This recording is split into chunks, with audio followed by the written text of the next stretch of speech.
Yo, what's going on guys? Today is a video on 1v1s, how to take and use space in offense. I'm going to be making this a little mini series to hopefully help you improve, so let's get into it. Okay, so we're going to be going over a couple replays and just seeing where I have space in offense and how I use it. I'm pretty sure in this replay I actually get a good kickoff straight away to the left side. I then have two options here. I can take the pad and dribble towards the goal, so that leaves it like a 50-50 chance. But I feel more confident going up the wall with the full boost here. So I go up the wall and then I basically have a free play here, which I do end up scoring from. A lot of people would have just taken that pad and maybe even shot, or maybe just tried to dribble with that pad as well. But I feel a lot more comfortable going up the wall here with the boost. And then I believe that I can score this most of the time, so that's what I go for. So in that sort of situation, when you win kickoff and it goes up the wall, it is definitely preference how you like to play. But for me, I like using mechanics and I think I'm confident with that, so that's why I went for that play. So another situation here, the kickoff actually freezes like in the middle. So I try to get a 50 to my corner. I get quite a bad flip there, but I do get control. I just stay patient with the ball, controlled here, because I know that if he challenges me, I can just get a low 50 around him. I take the ball into the corner, and now again, a lot of people will dribble or go up the wall here. As I just said, I do feel more confident going up the wall. I go up the wall here. I don't get the best flip reset, but I do manage to use it in time just before he can challenge me. It is quite, I'd say, like a unique style in ones, because it's not actually probably what most people do. But I think, especially of how like many mechanics and things there are in the game now, I really enjoy like going in the air a lot more than I do going on the ground.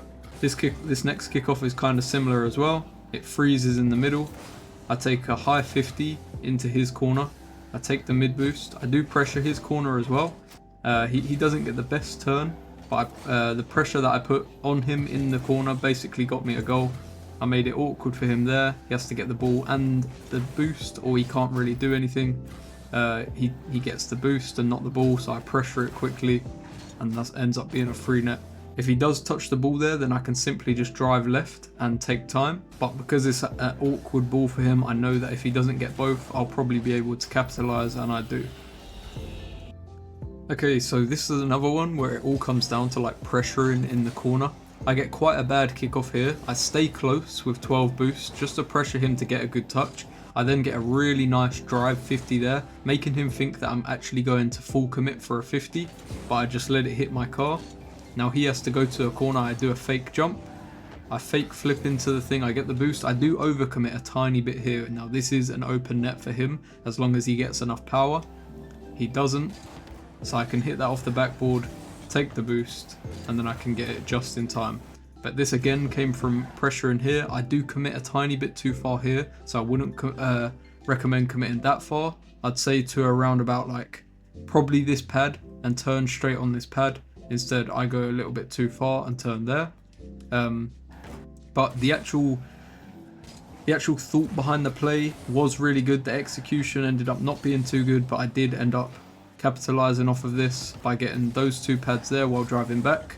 And the reason why these two pads that I pick up when I'm driving back, you can see I pick up this one and this one, because I need them to get to this boost in time with my wave dash so that I'm full speed so that I can get the shot.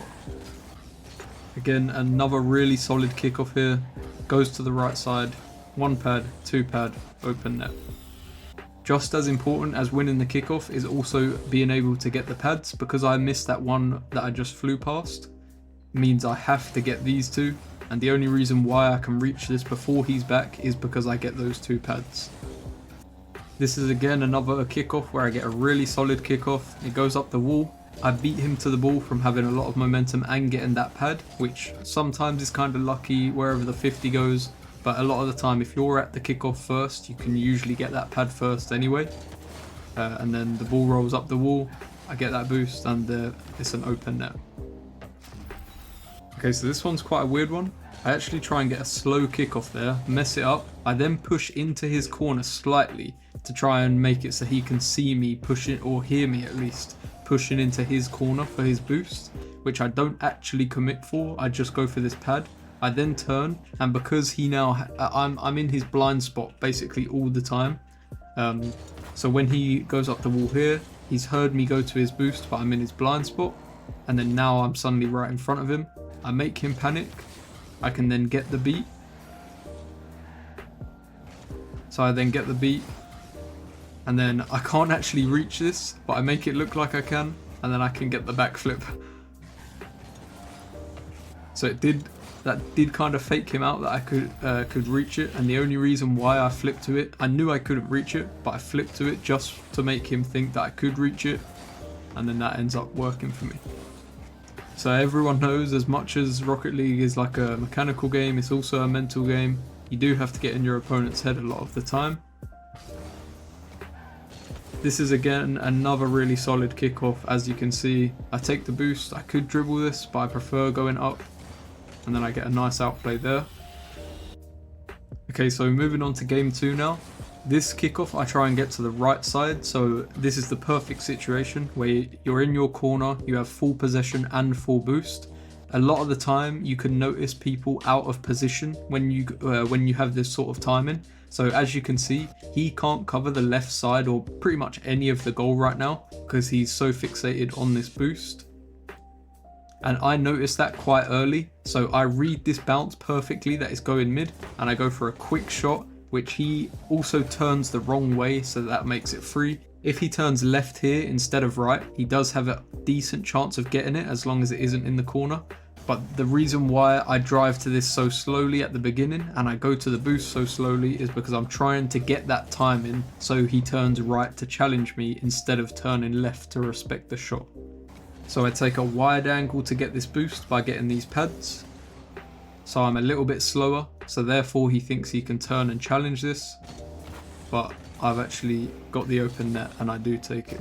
So as I said, as much as it is a mechanical game, it's also a mental game, especially in ones.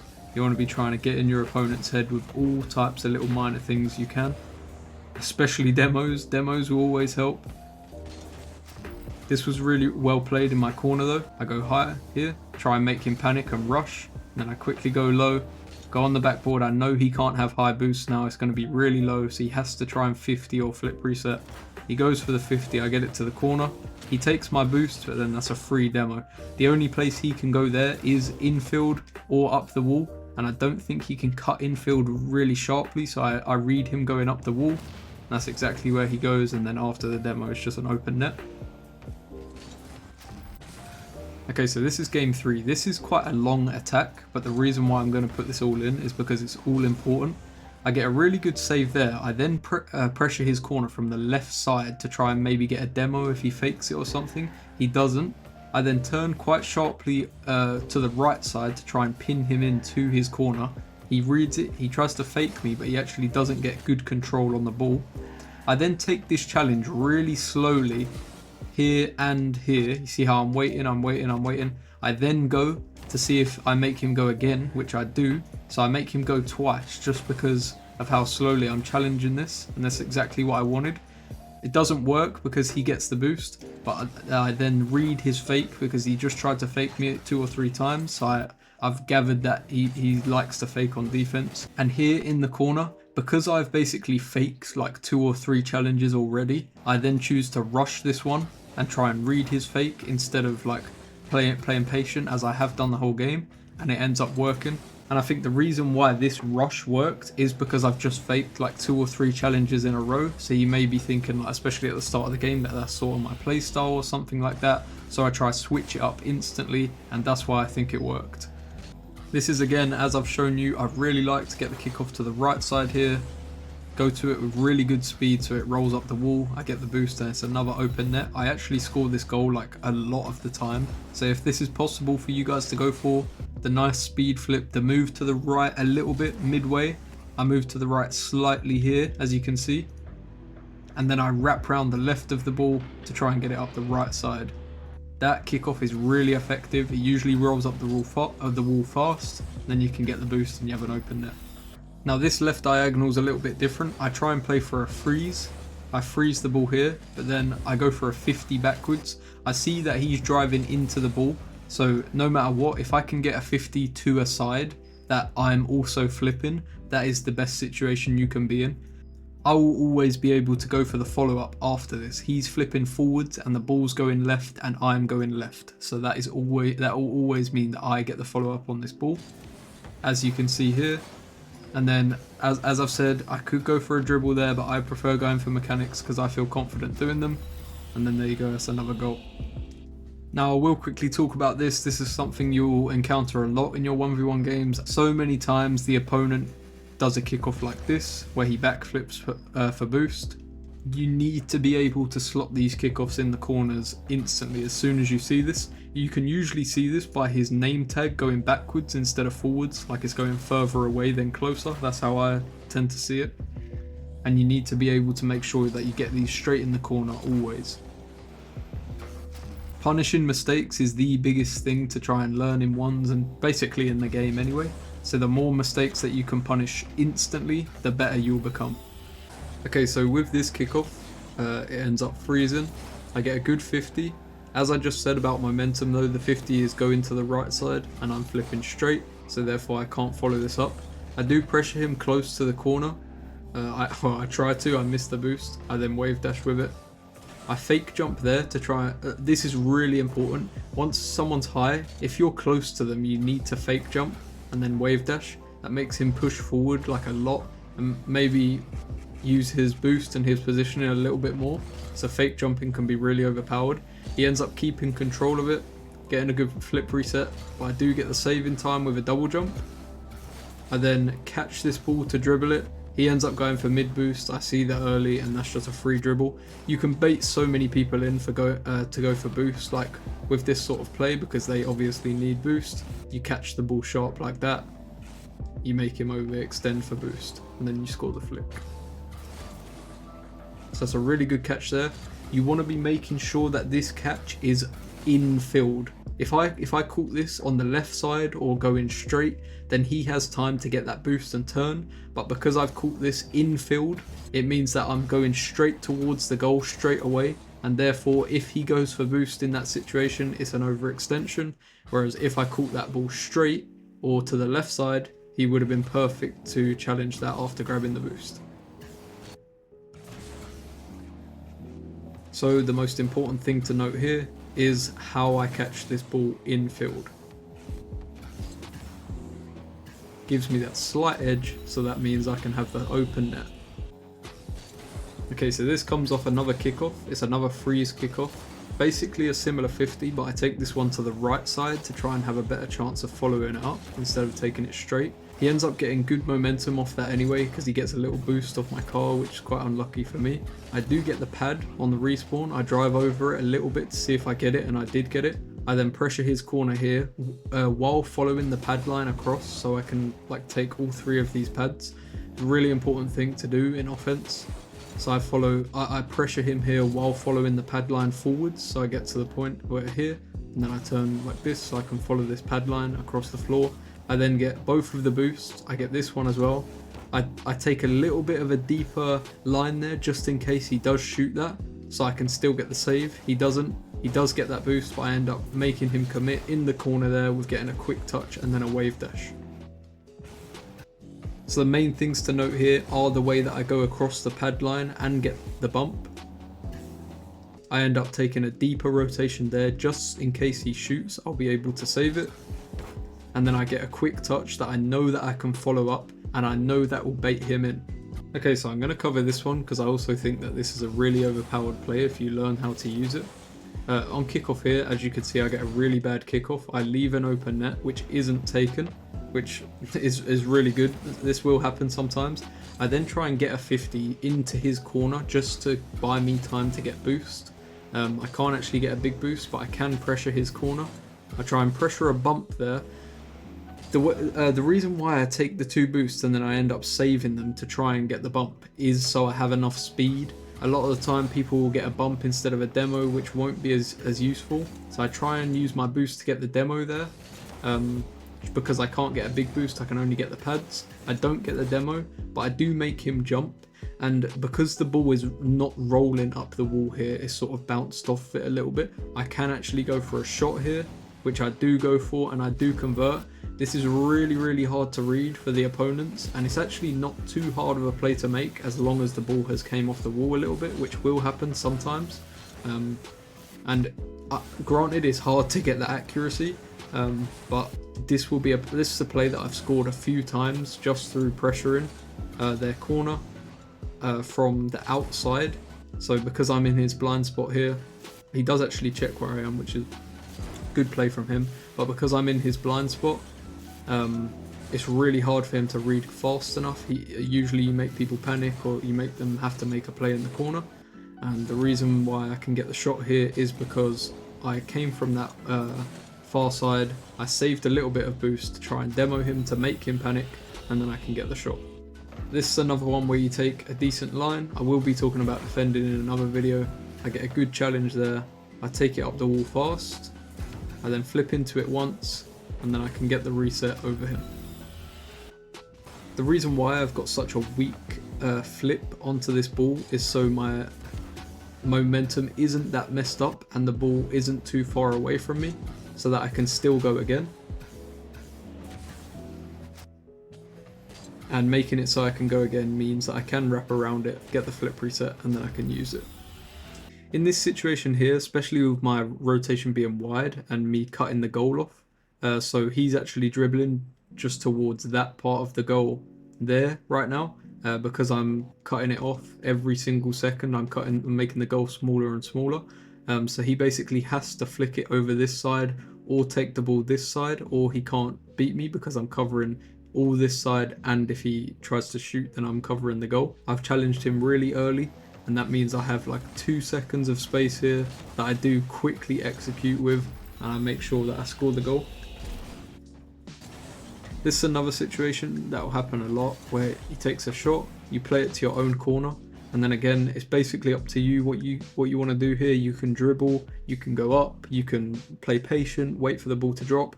As I said, I like to go up. I go up for this, I get the flip reset, and I get over him. A lot of people will want to wait for this ball to drop and maybe flick it or dribble it. I try and play really quick in game to try and make myself really hard to read, and I think certain situations like this really helps me and really makes my playstyle work. Okay, so in this game, the first situation here is that I'm pressuring his corner with no boost.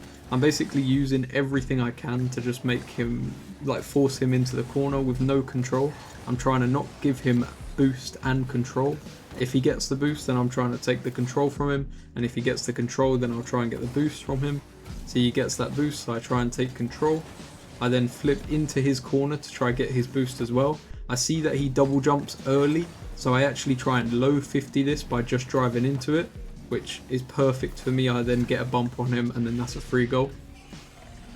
So the thing I want you to note here is, if he gets the boost, take control. If he gets the ball, take the boost. You need to be smart with this though, don't be overcommitting for the boost or the control. And then if you notice something early here, like his double jump here, definitely try and adapt to that fast with a low challenge. If he didn't double jump there, then you can go high. It all depends on what your opponent's doing.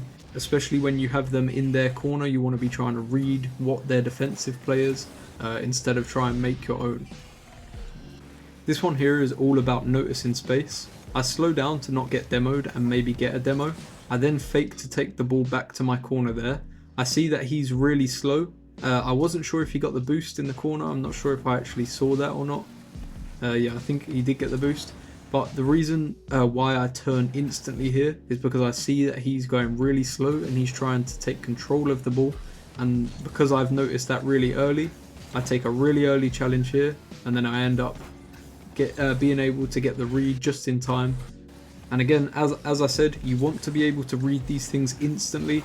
I can see that he's driving really slow there and he's not using boost, so I don't think in my head like, oh, he wants to take this to my corner, or oh, he's gonna like pressure me to the backboard or something like that. I see that he's going really slow, so he obviously wants to take control of this ball, so I challenge it instantly instead of going back to my corner, and then I hit it. I make sure I get a really strong hit to the ceiling so I can boost and get the double tap.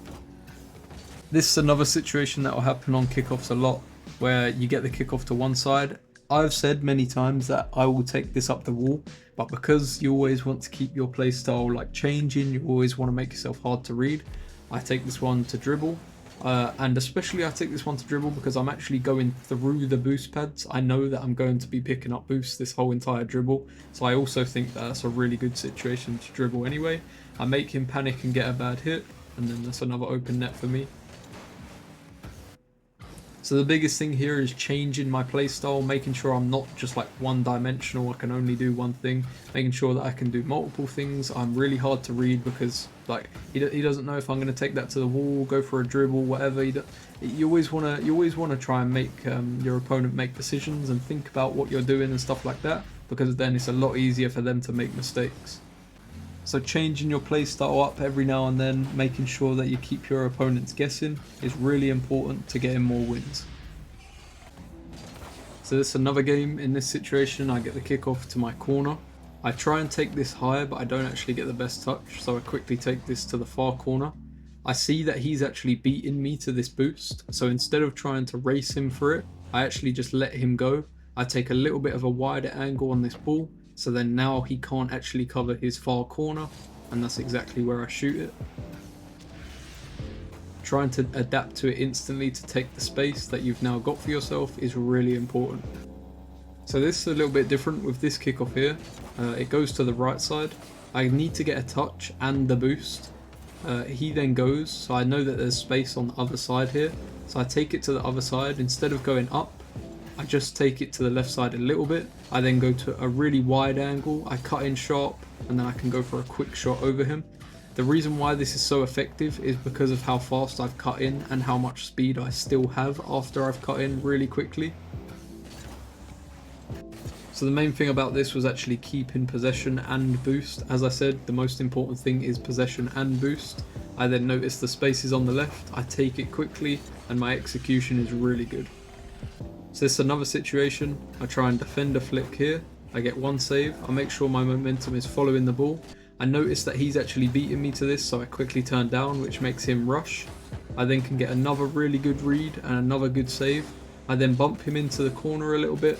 I slow down here and let myself get bumped because I know that it's going to bump him more than it is me, as you can see here. And then I use the wave dash from the bump, and that's another open net. So even in these situations, I want you using every single little advantage that you can think of. I know this will take a lot of practice, but I think this is quite self-explanatory. If he bumps me here, it's a lot more of a problem for him than it is for me because the ball is going towards his side. This was another kickoff here. This was quite a funny goal in the end. He goes for like a quick wave dash that a lot of people are doing these days. It's really effective once you can get it down. He doesn't actually get it. I have an open net here. I miss. He misses the boost. And then I go for a fake dish here, which ends up getting him, and it ends up being a really cool goal for me. From this kickoff here, I actually use the space really well. So I end up keeping enough boost so I can actually get a flick here. I then get his corner boost and I play really patient. I know that if I shot this quick, he does have a chance of saving it, but the more patient I play, the more he has to bait himself in. One, because I'm winning. Two, the time's going down. So I know that he has to come towards me here. He goes for the pad to leave that side of the net open, which a lot of people will get baited by, like, oh, quickly he's left that side of the net open, but he's done this for a reason, to try and bait me in, so I don't get baited in. I end up going for a flick high after he's turned. Like this, I go for a flick high, and therefore he actually can't save it through the way he's turned. So I've actually used his positioning, his awkward positioning here, as an advantage and ended up scoring from it. And again, that all comes from playing patient in the corner, weighing up my options and making sure I make the right decision. This kickoff here goes into my left corner. He tries to pressure me with a bump here. I end up bumping him back. Again, a lot of people go for a dribble here. I don't feel I feel more confident going for aerials than dribbles. So I go up here. I get the flip reset, and then for me this is just a free goal. Every single time I get a play like this where I get full boost and full possession, I usually go up and it's usually a free goal because I am really confident in my mechanics. I end up playing this really patient here. He tries to go to his right side, so I push to the left side. He fakes it, I read that instantly. I then turn, and I'm now covering the whole entire goal from this point of view, and he also doesn't have full control. He ends up trying to go for a flick there, but I go for an early challenge because I see that he doesn't actually have full control of the ball, so he can't actually go for a flick yet. So I go for a very early challenge here, and I then can get the demo. I use a lot of boost to try and get the demo because I see exactly where he's landing. From his hit that he made here, I get the demo, and then from there it's just an open net. Okay, so here is one that will happen a lot where someone will pressure you in your own corner and you need to figure out how you can turn this into offense and get out of defense instantly. I get a really weak touch here, I then fake to go for it to make him panic. So I'm trying to make him waste his position and trying to make him overcommit. I then go for this ball here, I make him overcommit again in the corner. So that's 2 times that I made him commit himself in the corner, and one of those times is going to be an overcommit. Especially if you're keeping control and an eye on the ball the whole entire time. If you keep making your opponent commit in the corner, eventually it will be an overcommit from their side and you will have an open net. So when you're in your corner and you're being pressured, I want you to try and play smart, try and think about where the openings are, where can you challenge, and where can you still have full control of the ball if your opponent goes. Just like you can see here, I get 1 touch, try and bait him in with that. I do bait him in, and then right here I know that I can basically go at the exact same time and I'll beat him because my momentum and the way I'm facing is perfect. So I go, I bait him in again, the 50, wherever the 50 goes, it would have been an open net, and I end up scoring from it. So this one I actually pressure him a lot. He fakes the kickoff, I'm late to read it. I then get the boost and pressure him early into the corner. I just go for a drive challenge. This is one of the most overpowered challenges in the game, a drive challenge. A lot of the time you don't even commit yourself, like most of the time you don't commit yourself at all really. You just sort of commit a bit of positioning, whereas because you're going so fast and you have boost, you can usually get back really fast anyway. So I go for a drive challenge here. I then actually miss the shot from this drive challenge. I then take his boost, I go all the way around. People will try and shoot this ball or maybe just play it off to themselves in the corner. The best thing to do with this ball is play it off the backboard. 1, the opponent can't go for this, and 2, you will always beat him if he does somehow go for this. So I play it off the backboard here, which gives him a decision to make. Does he go up the backboard and try and cover a shot, or does he push into the corner and maybe try and take the boost? The fact that I've gave him this decision to make, again, is what you want to be doing. And because I've taken this boost in the corner, no matter what, I will beat him to this ball. So I just have to make it a little bit more awkward for him. So it's not maybe a 50-50 or he could get the save. I have to make it 100% or I don't take a shot. Because taking a shot is a full commitment most of the time when you're really close to the goal. So you have to make sure that it's 100% going in, or a lot of the time you will lose your ones games. Another one here where he's going for a play, he ends up losing control. I get 1 touch to not fully commit myself, and then it's an open net. The reason why I don't shoot this here is because I want to be safe. I want to make sure that my shots are going in when I take them. So I get 1 touch past him, I then set myself up perfectly there, and then I take the shot. This is actually a play that I'd like to show because I love doing this play. If you pressure the ball into your own corner and then get the demo, right? You don't want to rush to do anything here. You want to take your time, especially if you know how to pinch, right? This is for more like maybe higher level players, or if you know how to do a good Cooksey pinch or Jazer pinch, then definitely take note of this. If you pressure the ball or push the ball into your own corner and then you get a demo, you want to wait about 3 seconds. So take the ball really slowly, really slow into your corner, and that means you give your opponent enough time to think, okay, he's taking it slow, I can then push upfield and maybe challenge him here. And the only reason he thinks that is because of how slow you're playing in defense here. This is perfect timing to go for a pinch. They are completely overcommit in your side of the field by the time, or just even in their side of the field, that if you hit a good pinch, it's always going in, always. Because I've taken this so slow, I've waited for him to respawn, I've waited for him to think he can push me, I've then gone for the pinch, and it means it's so open every single time. Okay, so that is a few ways I personally play offense in Rocket League. As I said at the start, I am going to make this a mini series over a few episodes. Let me know in the comments if this video helped you out. Remember to join my Discord, which is the first link in the description. I am going to start streaming on Twitch soon as well, so come and follow me there. And thank you guys for watching the video.